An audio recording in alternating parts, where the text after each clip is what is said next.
total annihilation of those blue billion-pound bottle jobs. Now we're going to have to refrain that phrase. They are going to have to be called something different. You need to get creative in the comments because, oh my word, you want to call that a derby? I saw more of a derby between Arsenal and Fulham, and that's not even classed as a damn derby. Them bus stops over in West London have absolutely no chance in that second half. Absolutely capitulated. Yeah? They were more open than the red light district. That was crazy. Absolute battering. You know what? 5-0. A lot of us could have guessed that it was going to be an absolute annihilation. After that first half, I thought, you know what? Yeah, Chelsea might actually have something. They might have something in store, potentially. Like, they didn't do anything significant. They'd had no tooth or nail or grit about them. As soon as it went to the wide areas, the only thing that were going for them was pretty much Nico Jackson. But that was mental. In my opinion, I don't know how it was even stayed 5. Because in the first half, if Kai Havertz was to buck up his ideas, he wouldn't have 12 goals and 5 assists currently in the Premier League. He would have at least 13 goals and 6 assists. He could have had a double brace. He could have had a hat trick. I can't believe that. How can you let go your 65 million pound guy? Was it 65 million? Let me know in the comments. Is that the total? Because I believe that's the total, right? And now I'm looking at stats. I'm looking at all sorts of stats. And I'm thinking, this is crazy. That was a £1 billion blue fisting. They got absolutely effed up. Yeah? Not that I'm excited. It's just nice to see. Because you know what? A lot of the games recently have been absolutely diabolical, including my own team. I understand. Yeah? I understand that. But before we even get into it, do smash a like button. I haven't even asked at the start. I got too into this. Remember to smash the damn video. See, we all knew that Arsenal were going to win. Like, let's just put it straight. If you're not a Chelsea fan, we all knew they were going to win, right? But it's the manner that you get battered in. You got battered 5-0. Do you not have any shame, Chelsea? Do you not have any shame? You know what? It's weird because it was only earlier, right? And I was thinking, you know what? It's weird because Chelsea, right?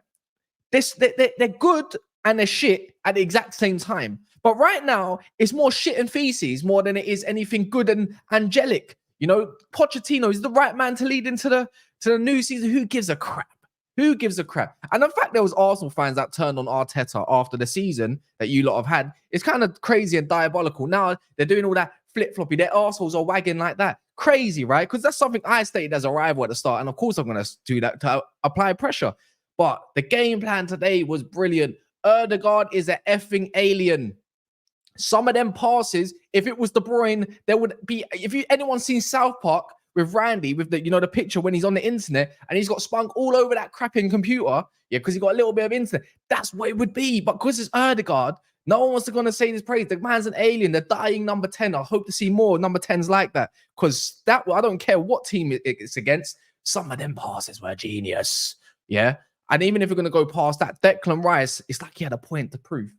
He had a point to prove today. Tomiyasu as well. Wow. Come back on some scintillating form there. If you had to go, it's like Arsenal really did treat this like they've got 4 cup finals left. Game week 34. Was it 4 or 5? I think that was their 5th. So now they got 4 more cup finals. That was like a cup final.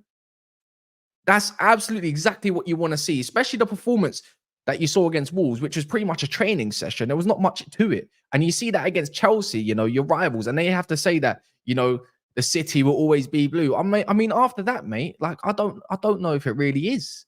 I'll be real, because the form is the form in the league. And I get you ain't got a Champions League, but that was fucking disgusting. Sorry for swearing. I swung quite a bit this video. It's like I'm excited. Some may say I'm twerking for Arsenal. And damn right I am.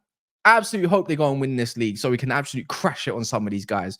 But you know what? If I'm thinking of some of these performances, no one put a foot wrong. I mean, Saliba got dust out a couple times by Jackson. That was a good race. Cucurella versus Saka was a good battle. I think Saka needs to do more. I don't think he's really in the heights at this moment of time. It's like he's bored of football. That's the way it looks. But Ødegaard, Havertz, especially in the second half, Havertz. First half, Havertz could be better. His movement's been good. It was always good. It's just that final end product. Trossard, starting things off again. Who better look, that guy's just starting left winger to the end of the season. I think he's confirmed that's my spot today. I'm Anthony Bossard, even though his name's Leandro. But Yeah, that was it. And then you've got Thomas Partey. We finally see the trio after how long? I think we saw 20 minutes of it against City or something like that. The Thomas Partey, Declan Rice, Erdegaard. There's not really much else to really go off of. I'm going to be so honest. It's the title race is on. It's really going to go to the end of the season. And this time around, now it's all on Liverpool. And then it's on Manchester City to provide the goods. This title race is heating up. But wow, how shit is Conor Gallagher?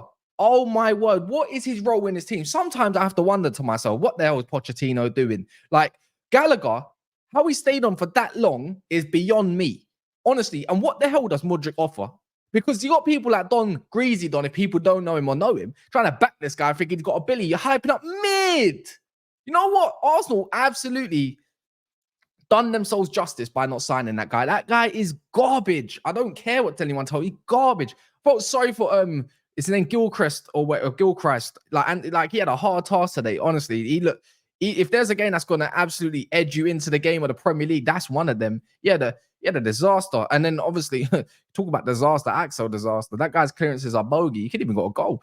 But yeah, look, I thought there's not much Chelsea could have offered. Let's be real with ourselves. No Cole Palmer, their main man. Without him, apparently they're 18th. You know, no Cole Palmer, and then obviously no Malo Gusto, which did hurt them, but I don't think it changes much of the result. If Gusto was there, let's be real, it would have probably still ended about 3-4-0. Like you look at some of those goals, and I'm looking at them thinking, yeah, I don't know if they're unavoidable. You know, I don't even think Cucurella had a bad game. It was just when, you know, it was with Arsenal and then against Chelsea, it was just, I think the commentators said themselves, it's the way they're playing in and around the box, getting split open. You know, it's like a knife through bite. It's so smooth. It's easy. But yeah, there's a long way to go still. Like 4 games, not that many days. It's 23rd today as I'm recording this. And yeah, look, we can just hope. I don't want no, as I said, I don't want no 4P. I don't want Liverpool winning no title. So the lesser of 3 evils. But today's win was absolutely fantastic. You dominated in pretty much every area. There's not really much else to really say about it. Except Kai Havertz, 65 million. Imagine he goes, I said, imagine if, just imagine if City and Liverpool drop points. That could be, when they say 65 million down the drain, the chart that you took from Man United, by the way. Imagine that, and the game that won them the league could potentially be this Chelsea game. Do you know how much of a shake that is to Chelsea fans? You will never let them live that one down, ever, because I wouldn't. I know I wouldn't. And when you're thinking about it, this guy's on course to 20 GA this season. And I'm not saying Kai Havertz is the best thing since sliced bread, because he's not. But if you're producing 20 GA and you're not an average player, like Arteta's doing something right, because he's not clinical. And let's be honest, he is a squad player, but the return for 20 GA in the league nearly, right? I think he's on 17 at this moment of time, maybe 18. Yeah, money well spent. Not the correct signing, but as a squad player, he's very, very useful. You can't hate on that. And I can't really say. And Ben White, Benny Blanco, damn. How are you letting a man get his first brace in the Premier League? I don't even know how you let Benny Blanco score. How do you let Ben White score a brace? Do you know how embarrassing that is? Oh my God, £1 billion blue fisting. Absolutely annihilation. It's wow. Big up to Ben White though, man. Mr. Consistency. If this guy doesn't see himself in the England squad, I have no idea what Southgate, that absolute waistcoat merchant, is doing. But big up everyone. Smash the like button. I love it. You know what? The mid-off with Chelsea and Man United, that's my battle. So leave that battle to me. And I will be with the battle of the Shamers any time of the week at this moment of time. In a bit. Thank you.